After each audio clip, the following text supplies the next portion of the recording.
এখানে আপনি রাজনৈতিক বক্তব্য কেন দেবেন? শেখ হাসিনা সবচেয়ে বড় ভ্যালুয়েশন ছিল বিএনপির এগেন্সটে কথা বলছে।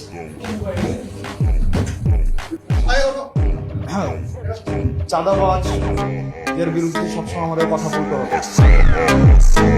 যারা চাঁদাবাজ, যারা মামলাবাজ, যতই বিশেষ করে এটা তো শালীনতা হইল না। আমরা তো আপনাদের কাছ থেকে শালীনতা, ভদ্রতা, একজন কথা বললে আরেকজন কথা বলতে হয় না, এই ভদ্রতাটাই আপনারা শিখেন।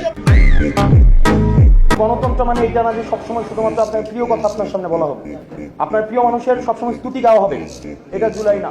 আসলে আমাদের এই বসে আসা কথা বলতে হয়, আমার লজ্জা লাগে আসলে। মানে আমাদের বাপদাদারা বলতো না, তোর ঘরে আমি হয়েছি না আমার ঘরে তুই হয়েছিস।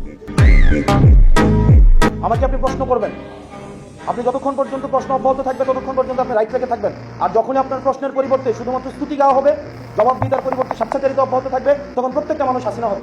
হাসিনা তো ব্যক্তি না, হাসিনা একটা আইডিয়া। হাসিনা কি স্তুতি ছাড়া, এখানে প্রশংসা ছাড়া কিছুই বলা যেত না। প্রেস কনফারেন্সগুলো কি হইতো, প্রত্যেকটা প্রশ্ন করা হয়তো খুশি করার জন্য, এবং একটা প্রশ্নের বিনিময়ে একটা দেশের অ্যাম্বাসি ভিজিট।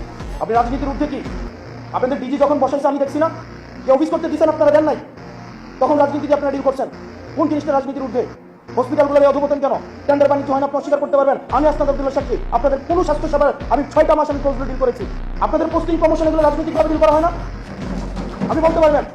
এখন যারা ঢাকায় এসে প্রত্যেকটা দল কোনো না কোনো ভাবে হচ্ছে, যারা ভালো পোস্টিংগুলো পাচ্ছে কোনো না কোনো ভাবে হচ্ছে আপনার সম্ভাব্য যারা সরকারপন্থী সরকারে হবে তাদের অ্যালায়েন্স, এটাকে আপনি অস্বীকার করতে পারবেন? কোনোভাবে অস্বীকার করার সুযোগ নাই। আপনি যাই হন না কেন, যেই হন না কেন, আপনারা ভুলে যান না আপনি 5ই আগস্ট পরবর্তী সময়ে কথা বলছেন।